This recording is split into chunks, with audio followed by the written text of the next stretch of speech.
and welcome to Pain in the Podcast, your place to find out everything you've ever wanted to know about pain. My name's Dr. Joseph Parsons, and I'm joined by the phenomenal Don Wijasoria and Dr. Joshua Craw. And today, we're going to talk about GP appointments and how to get the most out of them. Welcome in. Hello and welcome to Pain in the Podcast. My name's Dr. Joshua Craw. I'm joined by the lovely Joseph Parsons and Don Wijasoria. Thank you, Josh. It's okay. This week we're going to be looking at how to get the most from your GP appointments. It's something that affects all of us. It's often the first point of call in terms of where we get help for our chronic pain. Yes, indeed. And it's something that's quite often overlooked, but there are some strategies that can help us get the most from those appointments. But first, as with every episode, we want to learn a bit more about myself and our co-hosts, I think, don't we? Yes, indeed. Who are we starting with this week? Oh, I think it's Don's turn, isn't it? Yeah.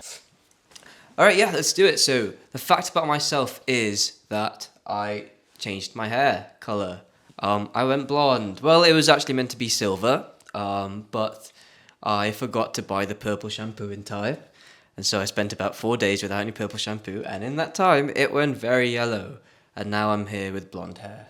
I did make the comment when I first saw Don that he does in fact look like the real Slim Shady. I have gotten a lot of Slim Shadies, please stand up. Yes. I think it looks good. Thank you. I think it looks good. You do pick facts that are great for a podcast medium. Yes. Don's all about the visual facts. He's about scars. He's about hair dye. things people can't see. Well, perhaps we can post an image where it's Don. Is it Don or is it Eminem, circa 2005? Oh dear, this is why did I bring this I up? feel like people might be able to guess, but I don't know. Okay, we'll see. Brown Slim Shady. We'll have a poll. Josh, fact about yourself? Yeah, so fact about myself as well. If you've been following this series contiguously, as in episode to episode, you might know that I was applying for specialty training, and the fact about myself now is that I am a fully fledged emergency medicine doctor. I've got into my training programme, and within the next 6 years I'll be a consultant. So there you go. Yeah. Congratulations, Josh. Yeah, thanks. Yeah, it's hard work, but it'll eventually lead to something greater, thankfully. It ain't much, but it's honest work. Yeah. No, congratulations. Yeah, congrats. Joe, what about yourself? My fact about myself this week is that I am learning Portuguese. Is this a recent thing? No. I've been doing it now for over 3 years. So my fiancée is Portuguese. She doesn't speak Portuguese at home, so I never get to practice. And I've completed Duolingo recently, so I've reached the limit of what I can do. But I am passable in conversation in Portuguese. I can ask all the questions I need to ask.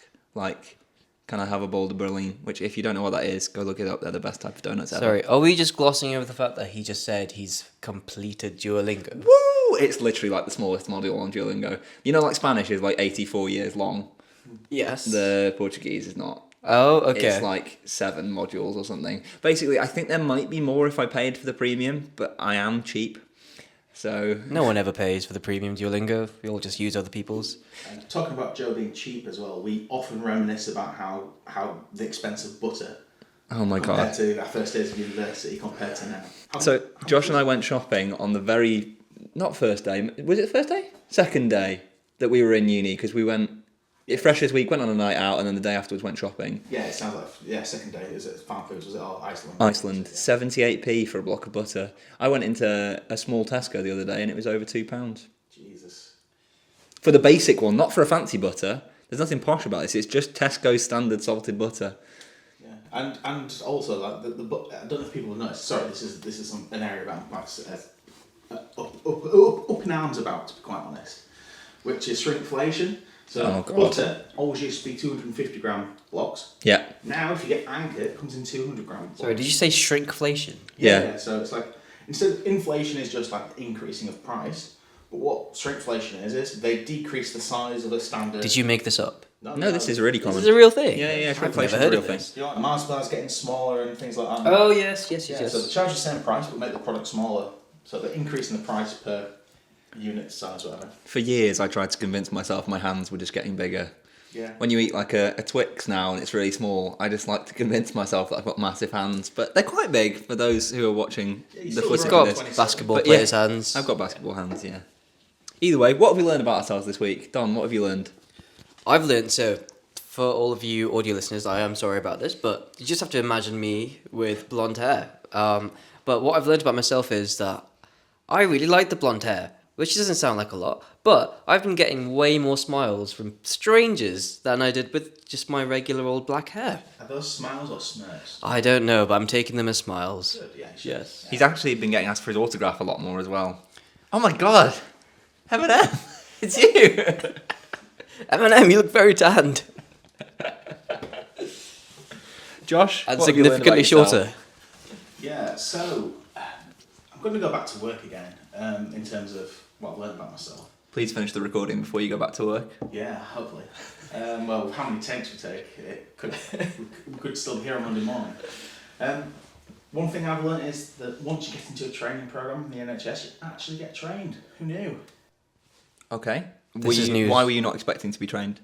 No, it's quite notorious within the NHS that when you're a more junior doctor, that you're doing what we call service provision. So that's things like just doing prescribing for patients you might not have seen for a very long time, doing discharge letters, trying to get people home from hospital. But actually, yeah, I'm really, really enjoying it. I've been learning how to do ultrasounding in the emergency department, pulling joints that have been broken and displaced, all that sort of thing, yeah. And to get training how to put like chest drains in. So yeah, I've learned how to do that. Wow. I was on a respiratory placement recently up in the northwest, and this is for physio for anyone who's started weirdly on an episode quite far into this podcast. But if you started this far in, I'm trained to be a physio. On one of my placements, I got to go to a lung ultrasound course, which was really fun. Really, really cool. So I can appreciate how fun the ultrasound is. I don't know, what have you been ultrasounding? Well, basically, ultrasound in the aorta. So if somebody comes in with like acute chest pain, one of the things we worry about is a tear in the aorta, which is the main artery that supplies the entire body effectively. So if you have a tear in that, you've got a high risk of mortality. So we need to make sure that it's not dissecting. Yeah. Very interesting. And can I say what I learned about myself? Sorry Of to course. jump on. So this week I learned that I have an alter ego called James. The intro to this episode, this is some candid behind the scenes content. The intro to this episode, it took Josh 6 attempts before we gave up and got Don to do the intro to the episode. And then Josh did some more tries, and it took a while. But Josh really, he took a while, and then finally had it nailed, and he was doing so well, and he said who he was joined by, and he said he was joined by Don and by James. And I don't know who James is. We don't have any close friends. Well, Don has a close friend called James, but Yeah, we don't have no any, one in this group vicinity. friends. Yeah, exactly. My middle name's James. That's Is that where it came from, or I don't did you know. just think of a James? I think your name begins with J. I think it was just the first J that came to my head. Yeah. So, moving on to the crux of this episode, it's how can you get the most of your appointments? I mean, we've all been there. You call the GP at 8 a.m, you're playing the lottery to get an appointment. Once you've passed the hurdle of Karen, the receptionist, who wants to know the ins and outs of the bowel movements and what it smells like. Who, by the way, is a bit of a pain in the podcast. Nah. Sorry, I had to. Nice. Then you finally get to see GP. I mean, but I think that leads us, actually, just a little segue to Egyptian laxative of the week. What is it this week, Josh? Well, I've been told that the Egyptian laxative of this week is actually honeysuckle. Oh, how sweet. Indeed. What is honeysuckle? I don't know. I'm gonna Google it. It's when the bee really, really likes the particular flower and just really Suckles goes it. at it. I think it's a flower that's incredibly sweet. Do you reckon? I think it's got a sweet liquid in it. Ooh, they're quite pretty, aren't they? Yeah. We've discovered a lot about flowers on this podcast, harking back to episode 1 or 2. I can't remember which one, but we spoke about some white flowers. God, I did not remember that at all. How you're both your memories are I've got incredible. throwback memory here. What it is it's just Joe does the editing, so he just has to listen to every episode multiple times. I do. Josh and I were listening back to some old episodes. We do a bonus piece of content on our Patreon called The Breakdown, which is where we do a breakdown of every episode, talk about the things we got wrong, talk about new facts that we found about things, and generally kind of have a breakdown about our previous recordings. And in preparation for that, obviously we listened back to all our episodes. And so yesterday we were listening back to an episode, and Josh kept on saying the same things before he said it on the podcast. So he's obviously having the same thought processes, but the difference is he's not listened back to these very much, whereas I've listened back to them 7-8 times. And so I'm basically memorised what Josh is going to say, and now Josh in person was saying what he was going to say before he said it on the podcast. So he was making the same jokes again. It's quite nice. Yeah, it's really a lot of fun when you hang out with these two. Yeah, it's just I'm an NPC. I get a stimulus and then I just react the same way. Nice.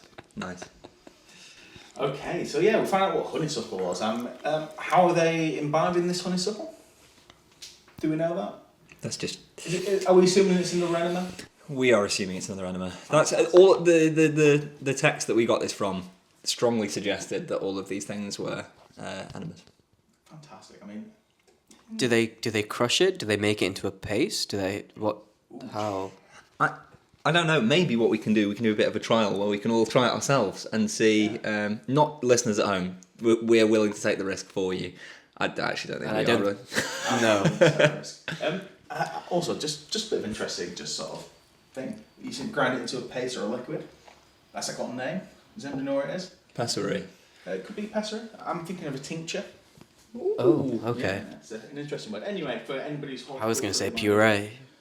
I thought you were talking about chefy terms. Well, you should know those terms as well, yeah? Yeah, puree. We're gonna for those listening, if you want to join our Patreon, we are going to be having a cooking challenge as well between Donna and myself. Well, we've already had it in your timeline, but we're recording it today because we record things in a very out of order. Indeed, Yes. Yeah. Okay, so I think we've talked enough about Egyptian laxatives for this week, but now the test really begins. So we've got a challenge, Joe and Don. Dun dun dun. Okay. Yeah. So I've provided Don and Joe with some presenting symptoms linked to chronic pain, and I'm going to do a little bit of role playing. Nothing too fun. Okay. But to start with, I'm going to be the receptionist, I think. Okay. So we'll call her Karen. It doesn't need to be any other name than that. Can I be James? You can be James, yeah, why not? And What do I feel like being? Let's go with Tonight, Matthew, I'm going to be Bartholomew. Bartholomew. Okay. yeah, so I think what we need to do is we'll see what happens. See if you can get a doctor's appointment, shall we, Joe? Okay. So, am I on the phone? Yeah.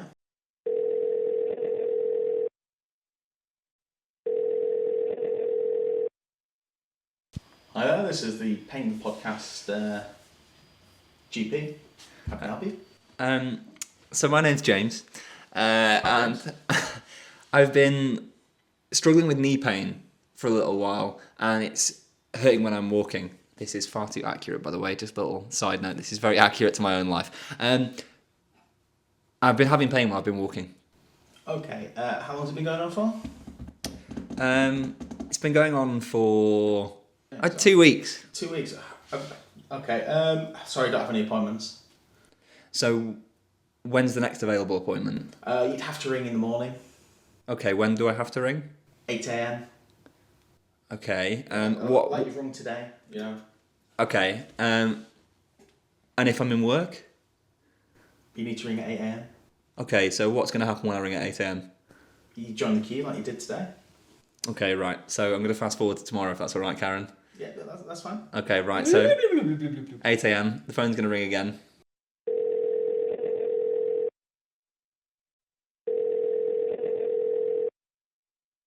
You are currently number 17 in the queue.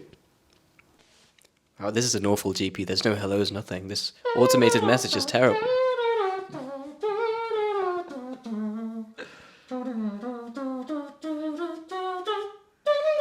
If any of you kept an eye on our 20-hour challenge, Josh could be doing this right now on the recorder, but... So we'll fast forward 20 minutes. Okay. Hello, this is the Pain and Podcast GP surgery. How can I help? Hiya, my name's James. I rang up yesterday and I was telling you about my knee pain and wondering if I can get an appointment with one of the GPs. Ooh, do you know, we've got one appointment left.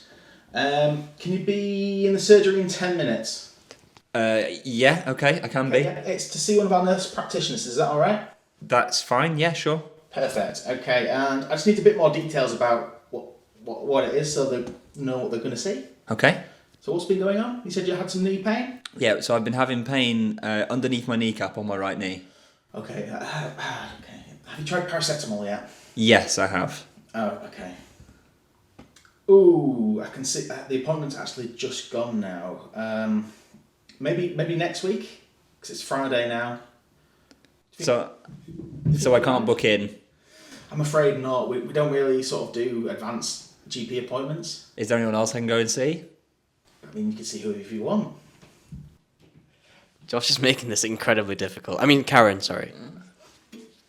So, obviously, Josh is enjoying being rather difficult with me, but do we want to debrief that, or should we see Don's complaint first? We'll see Don's complaint first. Not complaint, but we'll see Don's scenario. Yeah. Exactly, his clinical situation.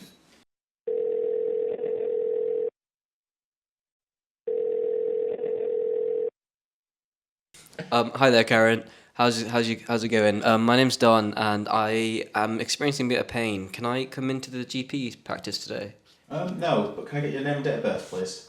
Yeah, my name's Don Wijasoria, and my date of birth is the 16th of 90... I don't know.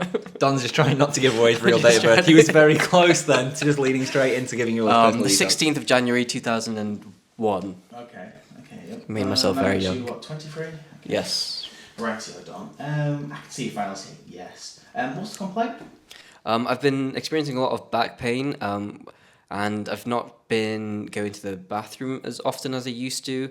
Okay. I've noticed I've not been passing urine. There's also been a bit of anal seepage. Oh, okay. I mean, if you've got diarrhea, we don't usually see you the same day. We usually let you sort that out at home with, over-the-counter remedies. Yeah, I didn't quite say diarrhea, Karen. I said anal seepage. Okay, I'll put that in capitals then. Thank you, Karen. Yeah, I'll put that in bold. When are you available, Don? I am working, but I can get out of work for a short period of time if that works for you today. I mean, we're all chock-a-block today, to be honest, but I tell you what we could do is we could get a GP to ring you back today just to triage your call. Is that okay? Yeah, that sounds fine. What time can I expect this call? It'll be any time over the next 3 hours, so if you just wait. All right, okay. Well, I do have a few meetings that I'll be in, but I'll keep an eye out for that call. Perfect. So our duty doctor, Dr. Smith, will call you back today, okay? Is that all right? Yep, thank you, Karen. Sounds good. Okay, so Don's going to get a call, right? Mm-hmm. He's getting his triage call. Is that right, Karen? Yeah.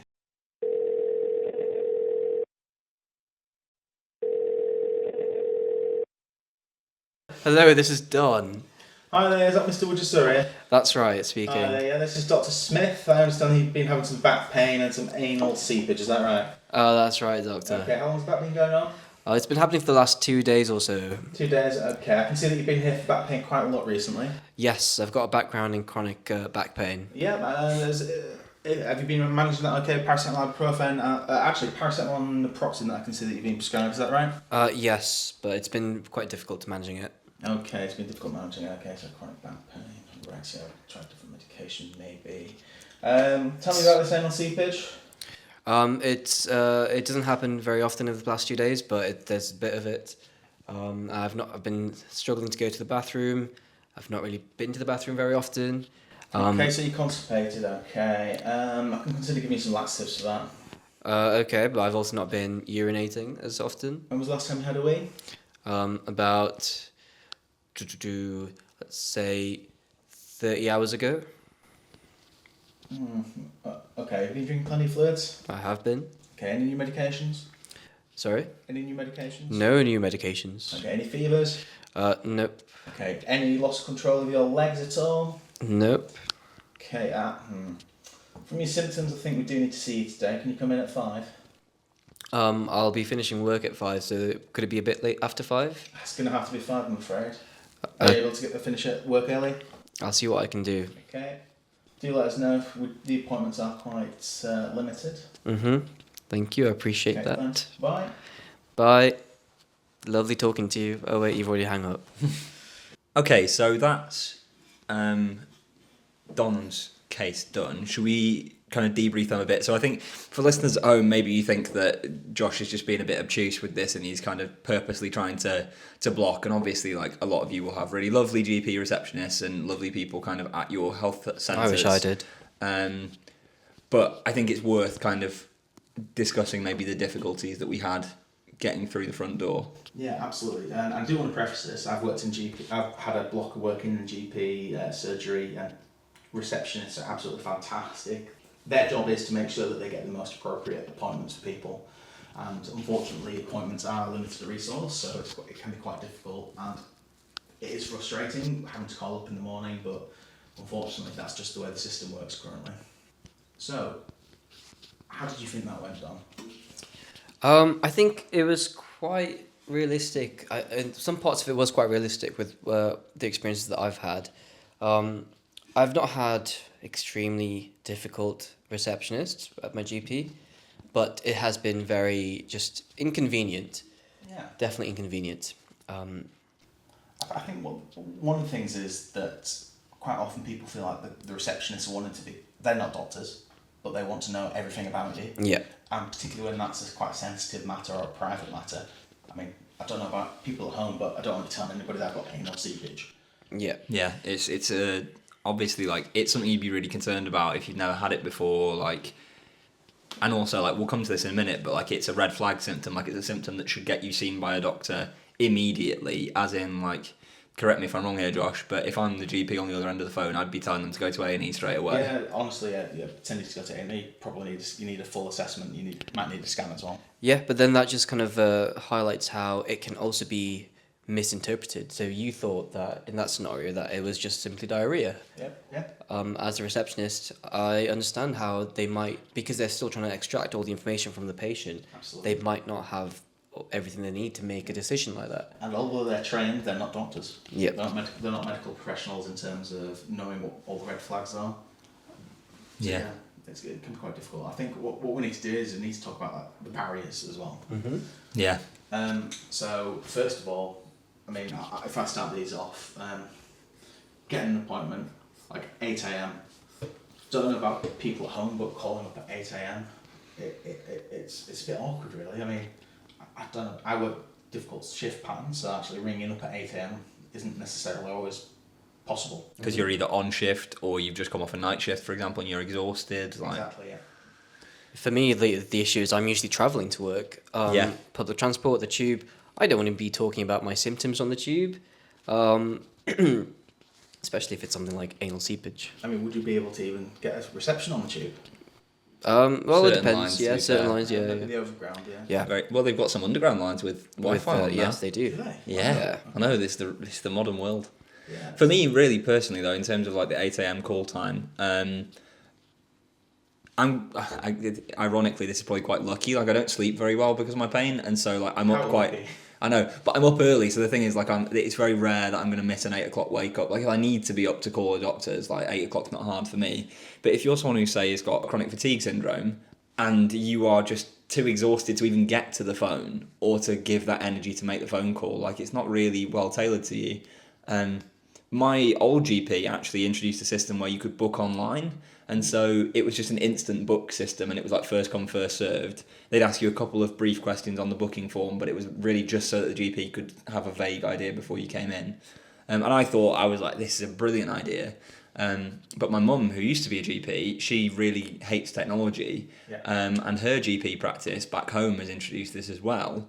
And so her and my dad, who were not hugely technologically savvy, really struggle to get appointments now. So it's like, okay, the new system benefits me because I'm someone who's quite engaged and who knows how to use their phone and stuff. But for my parents, actually, the system just isn't working. I mean, and if you're, I don't want to stereotype people here, but if you're an 80-year-old who doesn't have younger members of the family, you've never used the internet, you've still got a phone that doesn't have a screen on it, that's just pressing buttons and calling a number. Josh says 80-year-olds. Both of my parents have them. Actually, no, my mum's just got her first smartphone, but they did until very recently have old Nokia 3310s. I've known 25-year-olds that still have the old brick phones. But they do it ironically. Or they're drug dealing yet. Oh, damn. Yeah, some real friends. Okay, yeah. But yeah, it's a rigged system as well. If it's first come, first serve, what's to say that, let's say there's 100 appointments in a day to see all the GPs in that practice, what's to say that the first 100 appointments aren't people that don't necessarily need to be seen that same day? And then you're coming down with your, well, for people that don't know, as I said, there's some red flag symptoms there. He's got new worsening back pain. He's got some symptoms of cauda equina syndrome, which is inability to pass urine, like having like incontinence, things like that. That's like key signs of cauda equina. Absolutely. And if you're not able to communicate that appropriately to Karen on the phone or however you're booking your appointment, then it can be difficult. Things can be missed. Definitely. So going back to what you've been talking about, what is corduroy? So it's cauda equina syndrome. This is where you could have a propulsion from the disc, so like your vertebral body is all bones and it's got like a jelly in the middle. If you get what's traditionally called a slip disc, for example, that nuclear propulsus, which is the jelly-like substance within the spine, can protrude outwards, and it usually likes to go backwards. Okay. And what that can do is that can compress the spinal cord. Right. So when you have compression of the spinal cord, you get symptoms such as fecal incontinence, urine retention, abnormal like tingling sensations, pins and needles, numbness. Yeah, absolutely. Inability to move your legs. So like, if you're not able to raise your legs, that's a really big red flag symptom of that. And these are people that need to be seen the same day. They need to be having scans, need to be fully assessed, and potentially need surgery urgently because it can lead to permanent paralysis, which is one of these things that doctors just can't miss. If I was a doctor and I missed a cauda equina syndrome and a back pain, that's really serious negligence. It depends. There's a lot of variables in terms of how I took that consultation, my documentation and everything, but it's potentially a license losing. Yeah, so that kind of goes back to show how important it is for receptionists to get the right information and for the patient to communicate the right things to the receptionist. Yeah, and I think that's important in terms of GPs as well, is having that triage service. Is if the receptionist isn't too certain about something, having the triaging doctor, so the doctor on call to come in and have a chat. Yeah. Do you know what cauda equina means? Go on, tell us. You know what? It's like horse's tail, is it? Horse's tail. Yeah. I think it's Latin. But yeah, so basically in your spine, you've got your spinal cord, and that's kind of like a bit like a rope. It's like a bundle of tight rope. And then at the bottom of your back, it kind of frays out into what looks like a horse's tail. Oh, okay. So that's when, like Josh said, it's the stuff inside your discs is then pressing on that horse's tail, and that causes these funky symptoms. Yeah, and the most common area for you to have a slip disc is L4, L5. Which, if you're looking at your back, it's approximately just above the level of the top of your hips, Right. your hip bones. Yeah. So yeah, and that's a very common place for lower back pain, anywhere in the lumbar region. Yeah. Yeah. But we will come on to later episodes talking about the slip disc is a word that we will use because it's what people at home know, but the myth of slipping discs and how maybe the language that we use around pain can actually make things worse for patients. But for now, we will be a part of the problem. But yeah, either way, back to barriers. Should we talk about the barriers to these GP appointments a bit more? Yeah. We spoke about the 8 a.m. There's a big one, I think, for all of us here is working full time, like other commitments, whether that's family, whether that's work, whether it's health.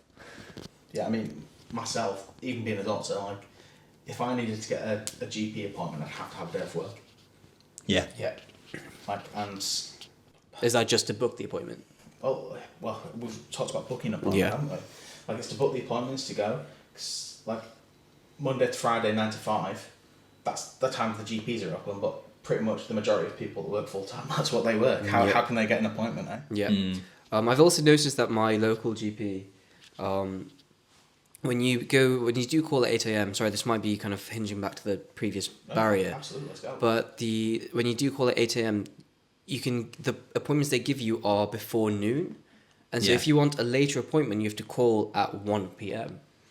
for anything past 12.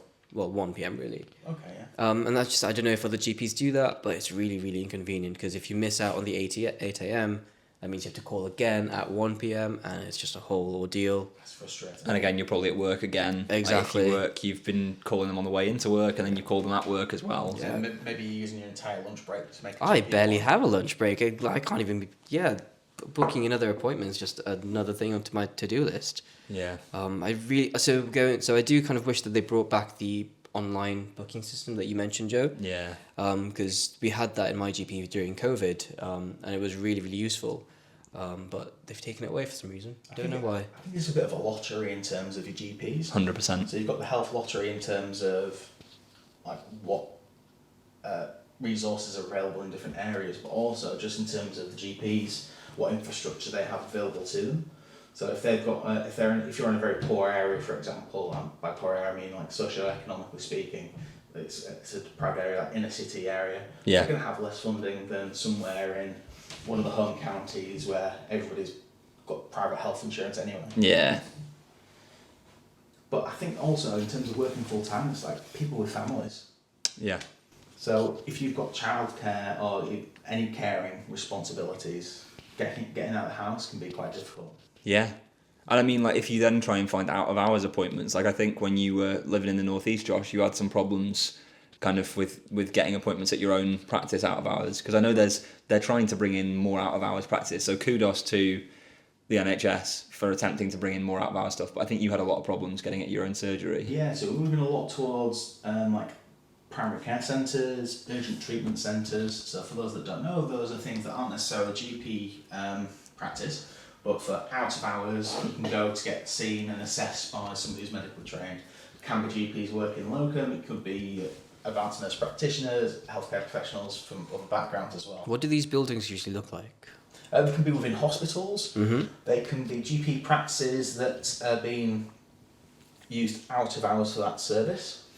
There's actually a lot of the new health centres are built specifically for this, aren't they? So they're built to have a GP on site, a pharmacy on site, like a physio centre, and so all of these places, they provide like a really good venue for in hours and out of hours. I mean, whilst I was in the Northeast, I think I had, over 2 years, I think I had, for those that don't know, I'm no longer living in the Northeast.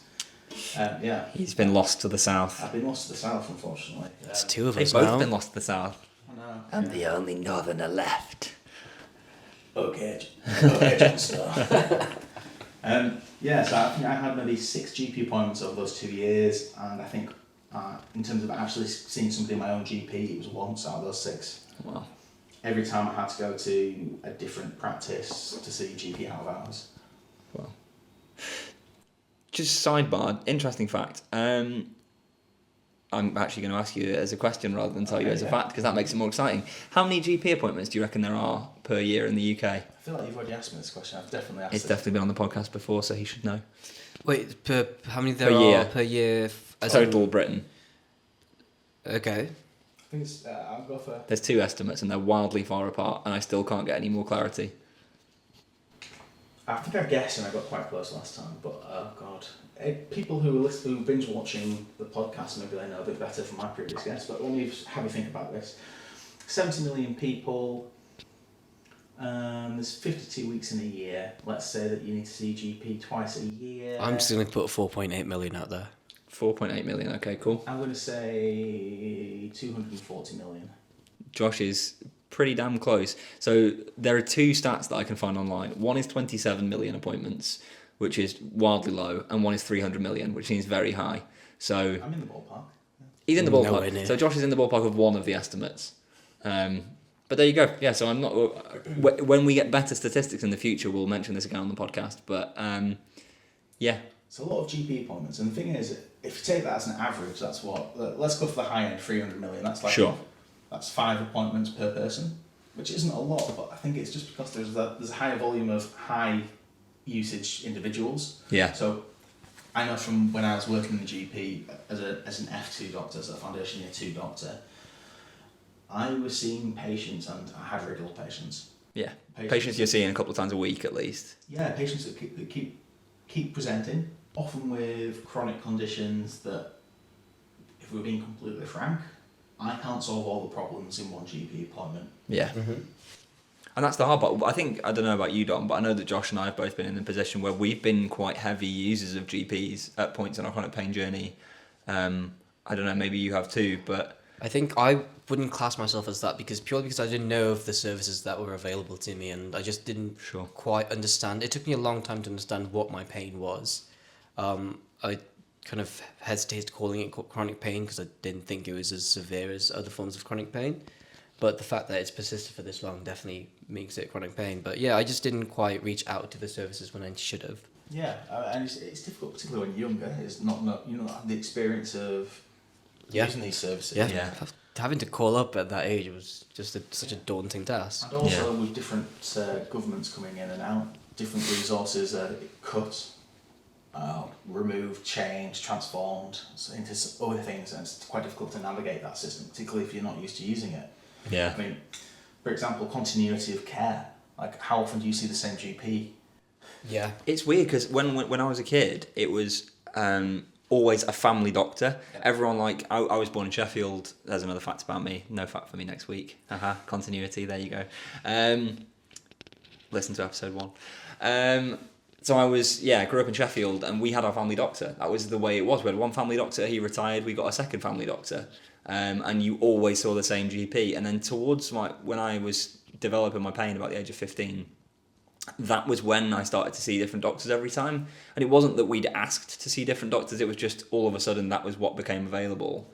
And I don't think I've ever seen the same GP for 2 consecutive appointments since. And I've seen a lot of GPs since then. Yeah, I think I'm pretty much the same as you. When I was younger, we just saw the one GP. But then now it's gotten to the point where I have an official GP that I put the name of down on forms whenever they ask, but I can't remember the last time I saw them. Yeah, so technically, if you go to GP, you go under a named GP. Technically, you're their patient, so if anything untoward happens in terms of, let's say, for example, you die, it's that GP... That's pretty untoward. Yeah, it's that GP that sorts the death certificate out, if it was in the community, that sort of thing, okay. But yeah, there's no sort of continuity in doctors. Growing up, I grew up in a village. We had Dr. Hepworth. Thanks, Dr. Hepworth. He was a great doctor. I saw him every time I saw a GP up until I think the age of 12. Yeah. He was my GP, incredibly well liked within the community.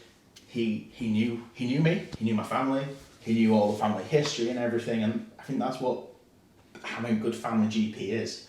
They already know before you walk in the door. They know your immunisations, they know your past medical history, they know that your dad was a smoker, they know that your mum had a hysterectomy 10 years ago. Yeah. They know your if you've got hereditary diseases in the family, they know what they are. Or at least it's more on it's more fresh in their mind than if it's a brand new patient. And we'll dip into this a bit more later on. We're gonna conclude the last section of this episode talking about ways that you can get the most out of the appointments. That's what the episode is. But one of them is trying to have continuity of care. You have the right to decide in the UK to which clinician you want to see. So if you decided that you were a masochist and you wanted an appointment 400 miles away, you could ask for that practitioner. You can be refused on reasonable grounds, but you can pretty much see any doctor across the country. So if you want to see the same GP, it might take you longer to get the appointment, but you can insist that you want to see that clinician.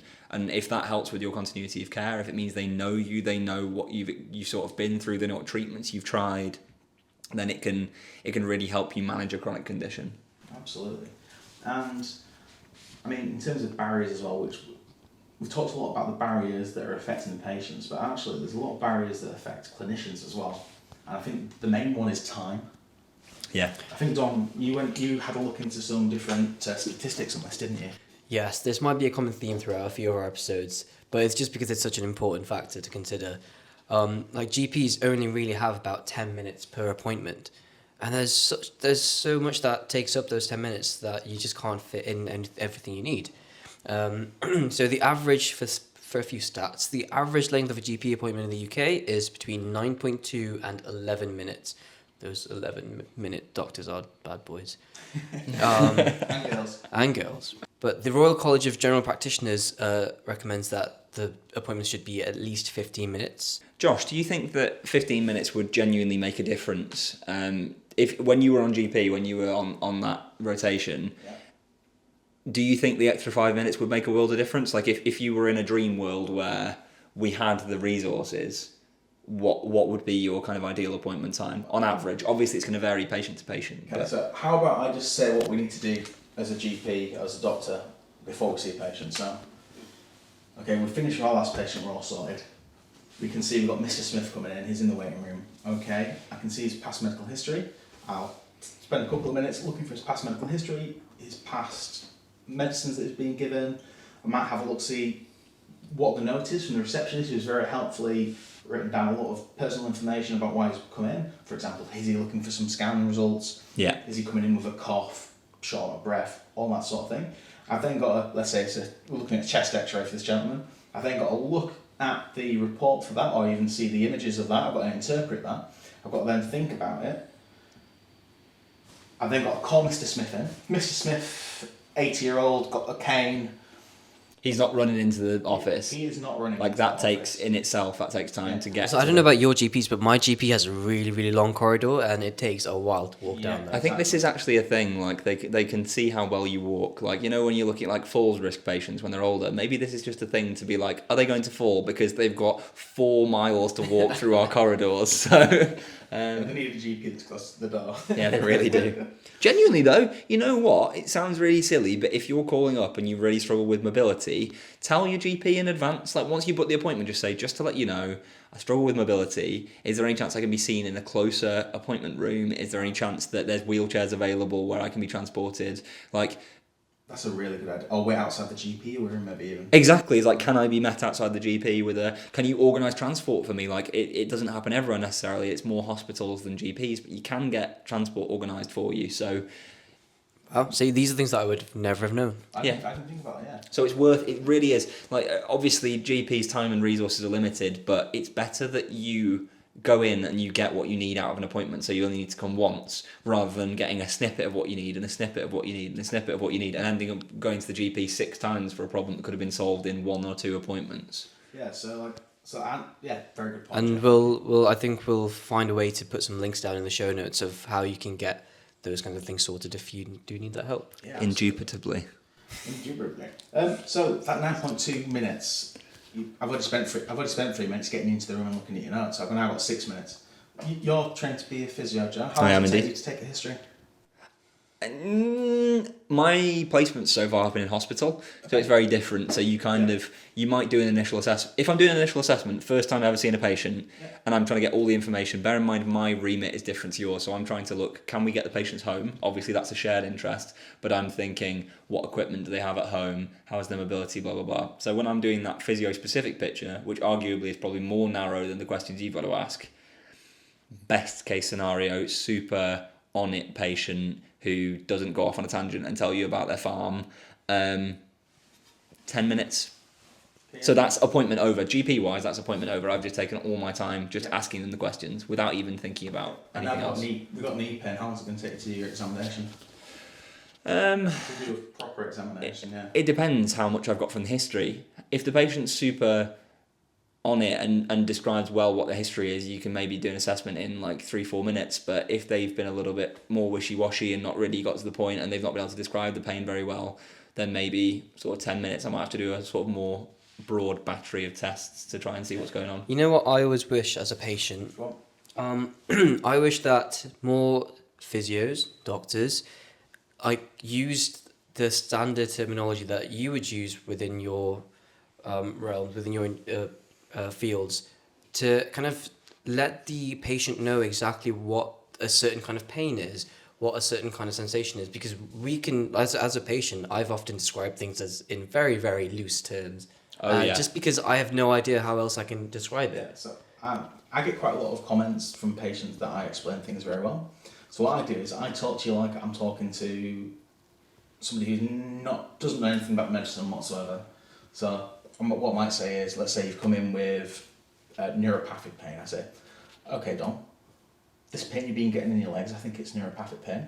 What that basically means is, neuropathic means it's from the nerves. So it's the nerves that are misfiring or are inflamed, and that's what's causing the pain to go down your leg, okay? So you've got this back pain, and your back has a lot of nerves in it that control your arms, control your legs, everything like that. Just so happens that there's some involvement with the nerve that affects that leg, and where you're feeling that pain go down, that's that nerve firing, interpreting pain. Yeah, that sounds fantastic. Yeah, so and I think a lot more practitioners are doing that nowadays. Yeah, communication's a big thing. Like it is, we will do whole episodes about kind of communication in pain, but the way in which clinicians communicate with patients, I think, like you say, Don, it is changing. But I don't think there's as many people out there like Josh really trying to make that effort to, I say dumb things down, that's not meant to be offensive to the patients, but like Josh has a medical degree, neither of us do. Your patients likely aren't going to, they're likely not going to be healthcare professionals. So do you know what? My entire job is making sure that I can communicate with my patients, that they understand what's happening, because not knowing what's happening, like even in an emergency department, okay, I might give you the absolute correct treatment, but if I just take my history examination, walk off, a nurse comes, puts up some medications, I've not told you what they are, then a couple of hours later you get moved on to a ward, it's like, oh, I've not told you anything. yeah. But if I explain everything, it only takes an extra few minutes. You know what's happening, you understand what's going on better, you've got better expectations and you know what's going to be happening. And the patient, if that was me, I'd probably be asking the nurse the entire time, why are you doing this? What are you injecting into me? Why am I being taken to this ward? Yeah. It just saves them the hassle as well. No, it absolutely does. I mean, going back onto the GP appointments in terms of timings, like I think it's something like a third of GP appointments last over 15 minutes. Yeah. That's because GPs, they're really caring doctors who are great at the job, but sometimes people come in with multiple issues, things are complex, examinations run over. Yeah. Like, particularly if you're taking a mental health history, for example, that's going to take more than 10 minutes. It's Because you don't impossible. want to rush someone. No, Like you want to give them the space to tell you what they feel they need to tell you. Yeah. And all of that might not feel directly relevant if you're a doctor, but you know that it's important to them to share it with you. Yeah. Well, as I said, I worked 4 months in a GP practice during my F2 year. Do you guys want to guess my average time per patient? your personal average time per patient. Yeah, me being interested in numbers, figures and what have you, I did take an average of what my time is per patient. I think because you are really good at communicating, I'm going to say 13.5 minutes. Yeah, I was going to go 13. Wow. It's pretty close if you doubled it. Really? Oh, wow. 28 minutes. Jesus. Wow. 28 minutes. So they started me on 30-minute appointments and then tried to get me down to 20-minute appointments. Because I'm not a fully qualified GP, so it's unreasonable to expect me To to make work you at fit in the level same as time, GP. yeah. But yeah, 28 minutes. Well, that's looking at the notes, that's examining, taking a good history, explaining what's happening, then documenting everything. The documenting is what takes a lot of time afterwards as well. Yeah. I think that's something that patients don't really appreciate. Is that it's not just the seeing them part, it's the before and after parts that take up so much time. Exactly. Do you know what though? There is a scary statistic that I read. So I had a look at Don's figures which he found, and actually about 22% of GP appointments between 1 and 4 minutes. That's shocking. Yeah, that's kind of crazy. I mean, What do they go in there with? Oh, God knows. I can't document in 1 to 4 minutes, let alone see a patient. I mean, it could potentially be people that have what we call DNA, so did not attend. So that's going to change those numbers. Yeah. It could be that the patient's just come in and said, oh yeah, you told me to come back in to tell you how I was doing. I feel fine, everything's worked well, the medication's working, fantastic, high and by. But yeah, if you've come in with a chronic pain and you're being seen for 4 minutes. Yeah. It's just not enough time. There is, you spoke to me earlier on, Josh, we were having a chat off air about this, about things that you're looking for when people come in presenting with pain. You said there's an acronym that you use to talk about pain, and maybe this is a good way for us to segue on to advice that we would give to people listening about making the most of their appointments. Yeah, absolutely, Joe. So the acronym that Joe is looking for is one that I think I've mentioned before on the podcast, is Socrates. That's SOCRATES. So that's the way I take a structured history for pain. So I ask about the site, so where is the pain on your body? I ask about onset, so basically, was it an acute onset, so did it come on suddenly over seconds, or has it been gradually coming on? And I talk about the character. So this is what you was talking about, Don, about how to describe pain. So sharp, dull, throbbing, stabbing. Ah, yes, the Electric character. shock, lightning, etc. That sort of thing. It's important for me to get the patient's opinion, because if somebody's got crushing chest pain, if somebody's got tearing chest pain, that's completely different to sharp chest pain. Yeah. In terms of how you would respond to it. Yeah, if you tell me you've got central chest pain that's tearing and it radiates from the front to the back, that's me getting very worried, and you're definitely going to be having a scan. Yeah. As opposed to if you tell me you're getting sharp pains, different parts of your chest. Yeah.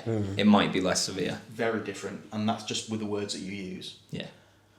We talk about R, which is radiation. So, is it moving anywhere? So is it radiating from your knee to your foot? Chest pain, is it moving from your chest to your jaw, to your arm? Anywhere like that. Then talk about exacerbating and alleviating features. So what makes it better, what makes it worse? We talk about time, when did it start? And we talk about severity. So this is one that I find quite difficult, particularly with certain patients. So people who are younger, so children find it difficult to sort of do this, but I try to use a scale between 0 and 10. 0 is no pain, it's your normal self, pain-free. Not 10, our normal selves, but... Yeah, 10's the worst pain possible, so what I try to say is, if it's a kid, I say, it feels like you're being attacked by a grizzly bear. Okay. Because kids can imagine that, it gives them a bit of, have a laugh. Yeah. For adults, I say a 10 is like, it feels like you've been run over by a bus. Yeah. Okay. Yeah, so that's how severe it is. Because some people say, oh yeah, it's a 10 out of 10 pain, okay.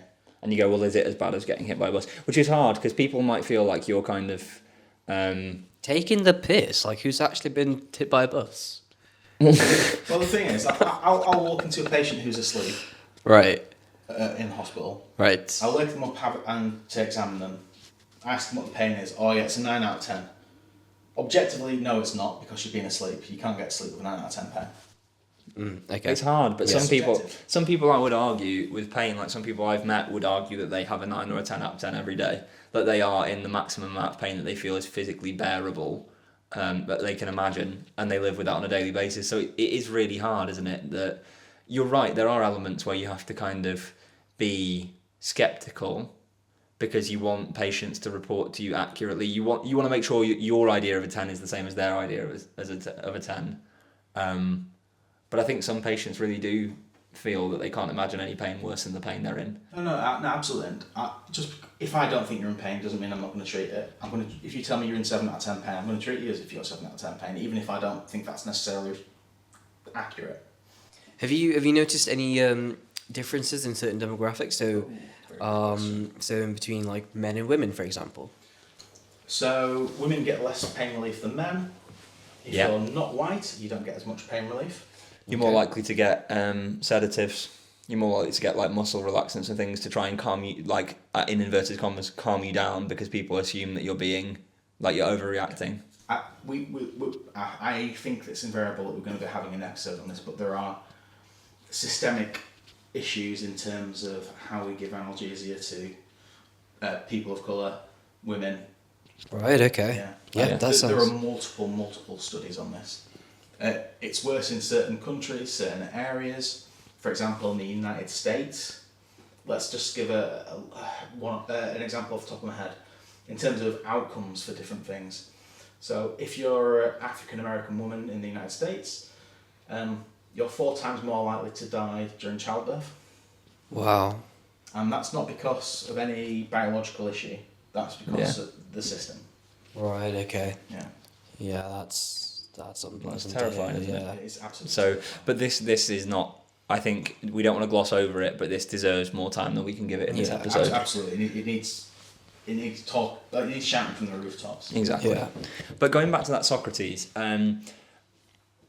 you as a patient with pain can try and use this to frame your own pain. So if your doctor, in this case Josh, who's not actually your doctor, but you know what I mean, your hypothetical doctor, they want to know each of the letters of this acronym.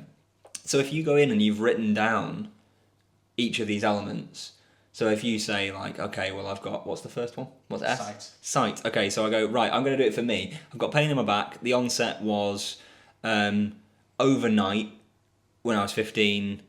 C. I should have remembered this. just to clarify, like sight is Where on your body? sight just means where on your body.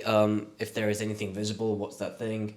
And something like that. Where you feel it. Where you feel it. Okay. Yeah. But so you can go through and we'll put on our social media, we'll put the acronym and what it means, and we'll give you a little template as well that we've made so that you can see how you can fill this in for yourself. And if you feel like you struggle communicating in your appointments, you can give this to your GP. You can hand it to them and say, here you go, this is, I feel like I don't maybe explain myself very well, I can't articulate very well under pressure, or maybe get white coat syndrome and you actually feel better when you're in a GP's office, that kind of thing. And you can give this to your doctor and say, this is my experience, this is how my pain is right now, this is how long I've had it for, this is what it feels like. Yeah, I've started going into my GP or any of these kind of appointments with a note to my phone just to make sure that I'm saying exactly what I need to say. Yeah. Because I will forget. Yeah, and that is one of the big things going in prepared. I think that was just one of the things I just wanted to highlight, which is like the doctor's agenda. Yeah. Just before we move on to all of our how we can get the most from the appointments. So Yeah. When me as a doctor is like, it's terrifying. I've got to get all the information that I need. I need to rule out.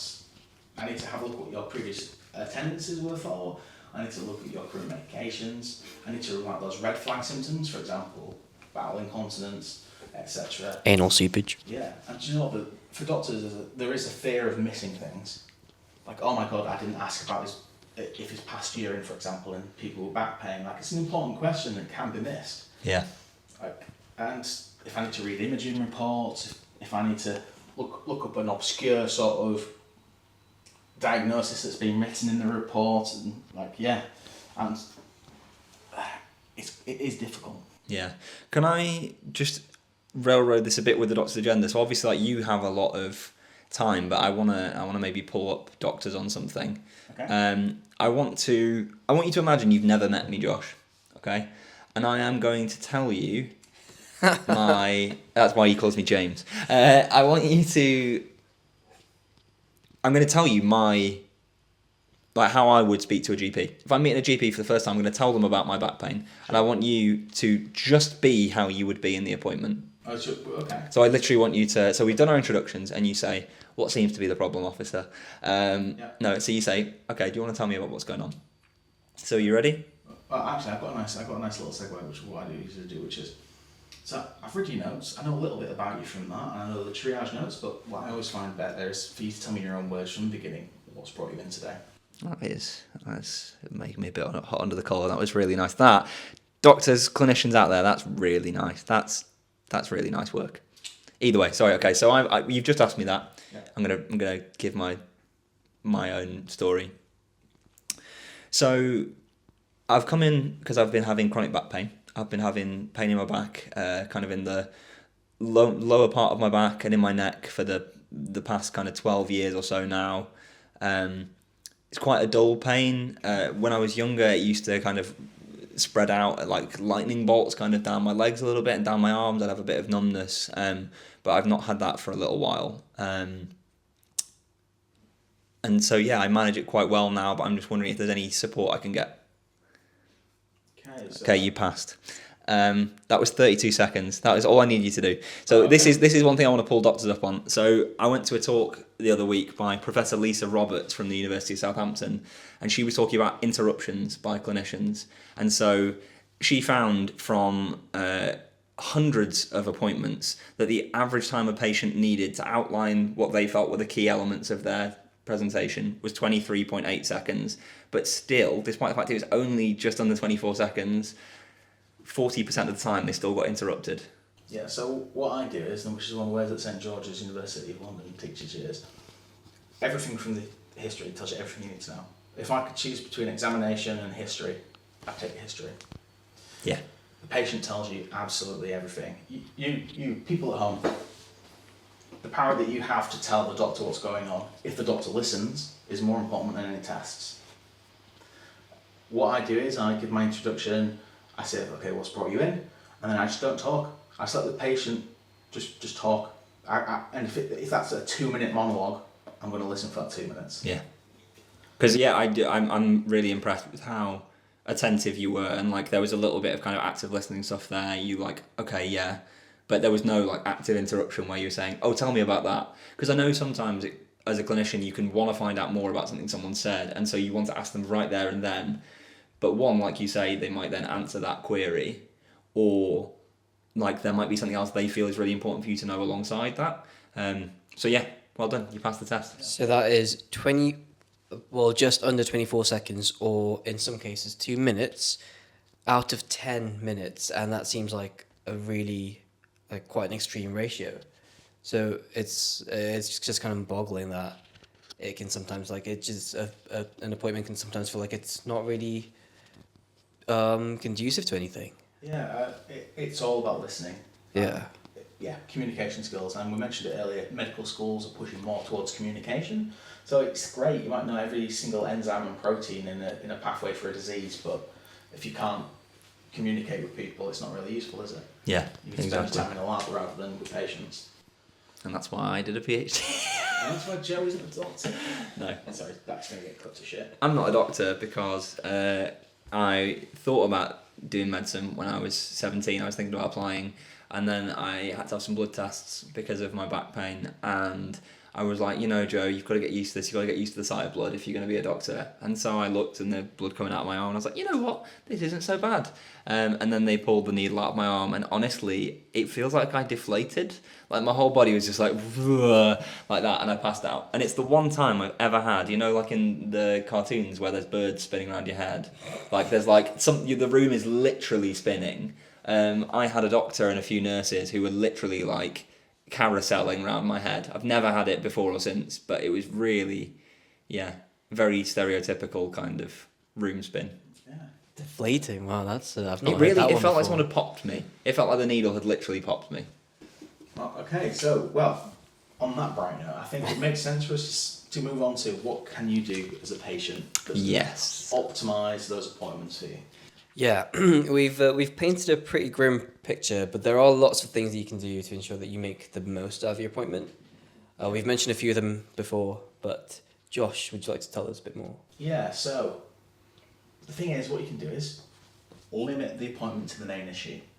So if you've got 3 issues, let's say you've been having horrific back pain, you can't sleep and it's affecting every aspect of your life, start with that. At the start of an appointment, tell the doctor, I've got 3 issues. I've got back pain, I've got a fungal nail, and... I was going to say bunions. Dan, we both went. We both put a little foot pain in that. We can say bunion too. Fungal nail and bunion. And bunion, yeah. So, actually, if you just say, but the back pain's the one that's brought me really in today. affecting me. Yeah. Can we focus on that? That's a good point. Mm-hmm. I think as well, like if you're going to limit the appointment to the main issue, work out what's important to you beforehand. And like we said, we're going to put that Socrates template up for you, but we're also going to make a little bit more of an in-depth template that we'll share, where you can have ideas of what you might want to tell to your doctor. And so you can fill these in advance of coming to your appointment. And some of your GPs will actually have a system for you to provide. Like if it says is there anything you would want like us to see before we start? So it might be when they ask you to send a picture of your rash or whatever. Send this document. Send it in to your GP when they're looking over your notes. They might not have time to look over it, but if they do, it's going to make their life a lot easier. If they've got 5 minutes or 3 minutes, whatever, to skim through your document, and that tells them all that you want to know, then straight away they can hit the ground running and start thinking about how they can help you. Yeah. And actually, there's another acronym which goes nicely with this, which is ICE, I-C-E. That stands for Ideas, Concerns and Expectations. Doctors who take a good history will get this from you, but ideas, I've got back pain, I think it might be a slip disc. So is that the idea or is that the concern? That's your idea. They think That's it the is. idea. That's what you've... Concerns. I'm worried that this is going to stop me going to work. I need help. Oh, I got you, okay. Yeah. Expectations. If you could prescribe me some medications to help with the pain, to help me get through, that'd be great. And I don't know, maybe physio.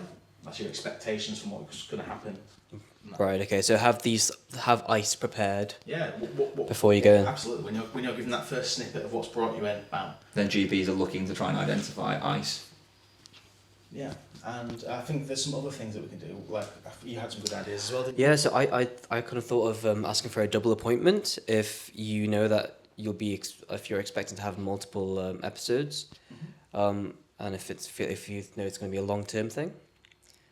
Make notes beforehand, like I mentioned before. I've started doing that, and it's been really, really helpful. I just kind of make sure that I'm ticking all the boxes that I want to. Yeah, I think with that one as well, it's important not to have an essay. I have had patients that come in and they bring me 5 pages, double-sided, of writing. I can't sit down and read all of that. Yeah. But if you just make some succinct bullet points. Yep. I Yeah. think just to Short and sweet. Yeah, absolutely. Yeah, definitely.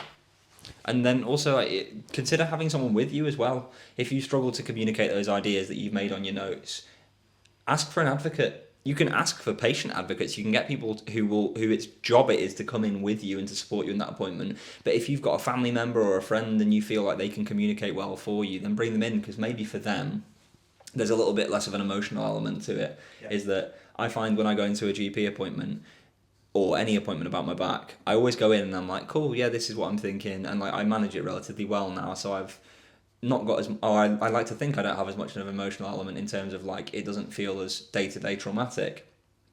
And then I get into the doctor's office and my lip is wobbling and I'm just like really all of a sudden just overtaken by a wave of emotion, because I think it feels like there's so much pressure in that appointment to say everything you want and to get someone to understand you and believe you, and it just all of a sudden kind of comes out super emotional. Whereas if I took Don or Josh with me, they know about my day-to-day experiences with pain, and maybe because it's not their own experience, they can be a little bit more detached, they can be a little bit more objective with explaining what I've told them in the past, rather than me just ending up in yet another appointment where I'm on the verge of tears and don't really get out what I want to say. Yeah, that's a really good point, Joe, and sometimes it can feel like a GP appointment is a bit of an elevator pitch where you just have to say everything you need in like 2 seconds and just ask for as much help as you can. But you can also, like you said, take someone with you. And I've noticed that my mum does that now with my dad. So because my mum doesn't speak English very well, she'll take my dad with her, and it just kind of takes all that pressure off her. My dad knows exactly what she's experiencing because she's communicated in a language that is native to her. Yeah. And so my dad can then translate that and over to the GP. And my GP in particular, my GP practice, because it's in such a diverse area of Sheffield, they've reacted very positively to this, and they understand why people do this and the need for it. And so yeah, it just helps communication again. Yeah. And I think there's a website that Josh found. There's something called the Patients Association, which is like a charitable organisation that is there to do what it says on the tin. It is an association that it supports people as patients. And they have a page called Make the Most Out of Your GP Appointment, which we'll put the link in the show notes, we'll put it on our social media. But there's so many other suggestions in there, like of things that you can do. And hopefully, like I say, these templates that we're going to make will help you. We can play a little bit of a part in making your GP appointment easier. I also found something on Kingston Hospital. Kingston Hull or Kingston London? I don't know, I didn't check.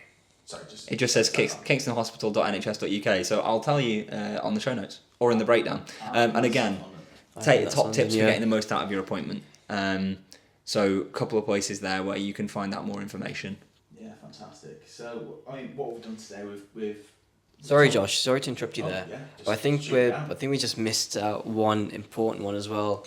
I think if it's possible, take notes whilst you're at your appointment, because once you walk out there, my mind goes completely foggy. Yeah. After walking out, so I have no idea what the doctors explained. So yeah, just make a few brief notes. Don't write an essay like Josh said. But yeah, just so that you can remember exactly what to address. What went on. Yeah, and I think particularly if you're getting like the results of a scan, taking notes, because you're going to forget those long words that some doctors use. Yeah. Don't explain it in like layman's terms, but yeah, that's a good point, Don. Thank you. So what we looked at today, I mean, we've talked about how difficult it is, the barriers about actually getting appointments, the barriers within appointments, and we've covered some tips and hints that we can get you the most out of your appointment, and also we've got that form that you can fill in yourself, can't we? Yes, we do. Yes. Haven't we? Rather not, can't we? Yeah. And so I guess we're heading towards the end of the episode. The last 2 episodes, I've been lazy. I've not done the book review. So let's change that. Today's book review is Everything Happens for a Reason and Other Lies I've Loved, which I think is such a beautiful title, especially when you find out what it's about. So Kate Bowler was a lady who had terminal cancer, and she wrote a book about her experiences with cancer and with pain during terminal illness. And it's an incredibly beautiful book, and one that's really powerful for seeing about how people come to terms with a life with pain. And in her case, it was a terminal illness with pain, but it is a really valuable book to read, and I think thoroughly worth looking at. There is, I will be completely candid with you, there is quite a religious bent to the book, about her kind of journeys with religion alongside it. Whether that is your thing or not, I still think there's a lot of value in it from the chronic pain perspective, so well worth a look. Out of 10, what are we saying? I think I gave it an 8. Wow. Wow. Yeah. It was very good. It's really, really worth looking at, and I think it probably would have got higher because I have such a pain bias. It would have been higher if it was just pain, but like it's a really beautiful discussion of her final months of her life. Yeah, I mean the title alone suggests that. Yeah, I really like the title. Yeah, it's really good. And so, I guess there's only one thing to tell you before we finish off. What's that, Joe? It's a certain way that you can keep this show on the road, keep this show in business. Oh yeah, what was it again? Oh, how could I ever forget? Patreon. That's the one. Yes, so if you would like to see more behind the scenes of us just messing up, which happens a lot, or repeated takes, but not just stupid stuff like that, we've got a lot more useful things that you can check out as well. And a lot less useful things as well. You can see us making a volcano out of papier-mâché. You can see a Ready, Steady, Cook challenge. You can see Josh clapping his elbows together in front of him. And really, it's a sight to behold. It's magnificent. It's sometimes mesmerizing, but also sometimes sometimes just horrifying. Yeah. Mostly horrifying, yeah. You can get a cocktail lesson. You can. Yeah. You can get a cocktail lesson. You I can didn't say good, I just said cocktail lesson. He did just say cocktail lesson. You can also see videos of our 20-hour challenge. You can see more behind-the-scenes content for that. So there is loads and loads of stuff on there. There's actually loads of quite useful stuff to do with pain as well. But we try not to gatekeep that too much because we want to share everything that we can with you. But there's a couple of extra bits that you might pick up there. So go subscribe to that. If not, tell your friends. Tell your kids. Tell your wife. Tell your dogs. Tell your dogs. Tell the squirrel in the park. They might have chronic pain too. They might. But yeah, go out, spread the word of Pain the Podcast, and we will see you next time. Yes. Bye-bye. Take care. Thanks for joining us.